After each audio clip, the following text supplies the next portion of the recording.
بسم اللہ الرحمن الرحیم۔ تمام محب وطن پاکستانیوں کو میرا سلام۔ اللہ تعالیٰ جب کسی کو ایکسپوز کرتا ہے نا تو وہ اس طرح ہوتا ہے۔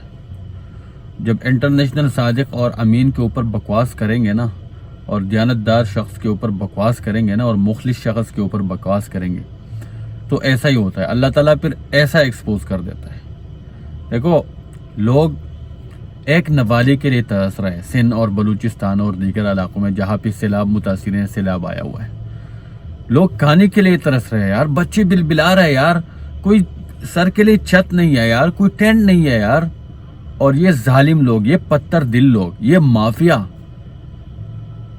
یہ لوگ متاثرین کا ٹینٹ لے کے نا اس کے اوپر بیٹھ کے جلسے کر رہے ہیں، سیاسی جلسے اور سیاسی ایکٹیویٹیز کر رہے ہیں۔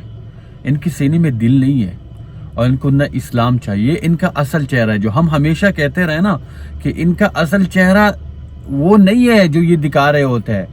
یہ تو صرف کور اپ ہے، یہ پگڑی اور یہ داڑھی، یہ صرف کور اپ ہے۔ باقی یہ ان کا اصل چہرہ جو آہستہ آہستہ سامنے آ رہا ہے، اور اللہ تعالیٰ ان کو ایکسپوز کر رہا ہے۔ اچھا، اب آتا ہوں اس بات پہ کہ الیکٹرانک میڈیا پہ، سوشل میڈیا پہ اور بہت سارے جگہوں پہ یہ بحث چل رہی ہے کہ ملک دیوالیہ کی طرف جا رہے ہیں۔ تو مجھے تو نہیں پتا کہ دیوالیہ کی طرف جا رہا ہے، اور اللہ نہ کرے کہ اس طرح ہو، جو ہم چاہتے بھی نہیں، ہمارا ملک ہے بھائی۔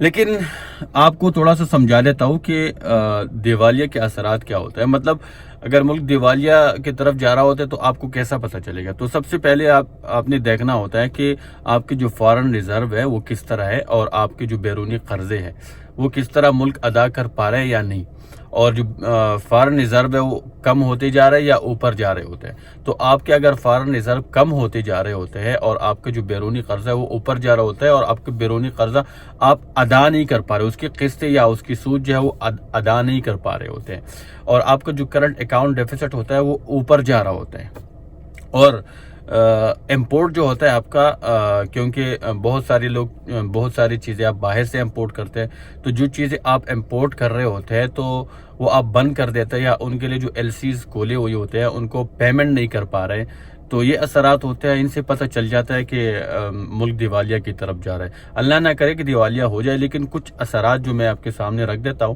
پورٹ کے اوپر بہت سارے کنٹینرز پڑے ہوئے، ان کی ایل سیز کھولی ہوئی ہے، اور یہ لوگ ان کو ریلیز نہیں کر پا رہے، کیونکہ ان کے پاس ڈالر نہیں ہے، تو وہ ڈالر پے نہیں کر پا رہے، تو اس لیے وہ ریلیز نہیں ہو رہے۔ ان کے پاس فارن ریزرو نہیں ہے، اور جو فارن ریزرو ان کے پاس 6-7 ارب ہے نا۔ اور دوسری بات، ایک سال کے اندر آئی ایم ایف کو پاکستان نے کتنا دینا ہے؟ 28 ارب ڈالر شاید آئی ایم ایف کو پاکستان نے قسط دینا ہے اسی سال کے اندر۔ 3 سال کے اندر 73 ارب ڈالر دینا ہے، اور ہمارے پاس ریزرو کتنا ہے؟ تقریباً 6 یا 7 ارب۔ تو 6-7 ارب اگر آپ کے پاس ریزرو ہے، لیکن یہ جو 6-7 ارب ہے یہ بھی ہماری نہیں ہے، یہ دوست ممالک نے اکاؤنٹ کے اندر رکھے ہوئے، تاکہ کرنٹ اکاؤنٹ ڈیفیسٹ آپ کا کنٹرول ہو۔ باقی کچھ نہیں ہے، آپ کے کرنٹ اکاؤنٹ کے اندر انہوں نے رکھی ہوئی ہے، آپ کے پاس فارن ریزرو کچھ نہیں ہے۔ تو حالات آپ کے سامنے، آپ نے فیصلہ کرنا ہے، آپ نے جج کرنا ہے۔ میں تو نہیں کہہ سکتا، کیونکہ یار بڑا مشکل ہے یار، ہمارا ملک ہے، ہم نہیں چاہتے کہ اس طرح ہو۔ اچھا، اب آتا ہوں اس بات پہ کہ اسحاق ڈار نے پھر سے ایک سٹیٹمنٹ دیا ہے کہ مفتاح اسماعیل کو 32 ارب کا ارینجمنٹ کرنا چاہیے تھا یا نہیں، ٹھیک ہے نا۔ تو پٹواریوں کو ہم پہلے کہتے رہے کہ یہ جو اسحاق ڈار اور یہ سارے آپ کو بیوقوف بنا رہے ہیں، ٹھیک ہے، آپ تھوڑا سا ہوش کے ناخن لو، اور جو آپ بیوقوف بن رہے ہیں نا، اور کوتا بریانی، تو کوتا بریانی کی جان چھوڑ دو، تاکہ آپ کو کوئی چیز سمجھ آئے۔ آپ کا ملک بھائی کس طرف جا رہا ہے آپ کو پتہ ہی نہیں ہے، اور آپ کو پتہ بھی ہے، لیکن آپ کو کوتا بریانی کھلا کے نا آپ کو بے ہوش کر رہا ہے، آپ کو پھر پتہ نہیں چلتا۔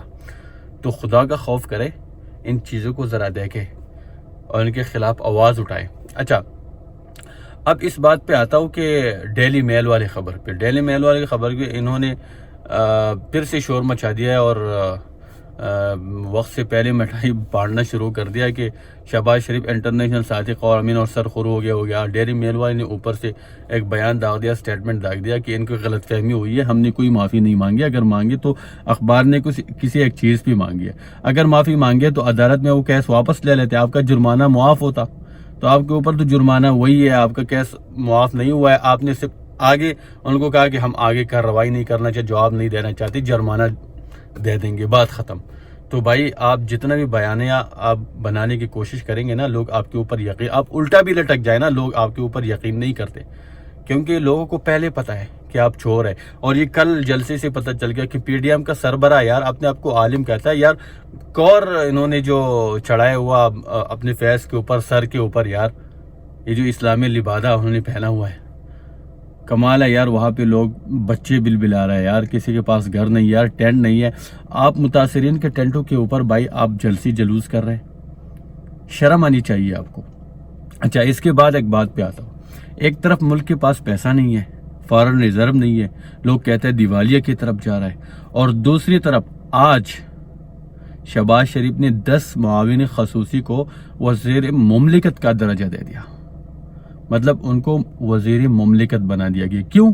کیونکہ 5-6 مہینے باقی ہے, جو کہ بہت سارے لوگ اس میں باقی تھے. کابینہ کے اندر بہت سارے لوگ بغیر وزارت کے باقی تھے, تو ان کو درجہ دے دیا گیا تاکہ ان کو وزارت کے جو وزیروں کے جو مراعات اور جو چیزیں اور گاڑی اور وہ ملے, اور یہ 6-5 مہینے میں وہ لوٹ مار کریں. مطلب باقی تھے ان کو بھی نواز دیا. 10 معاون خصوصی کو وزیر مملکت کا درجہ دیا گیا.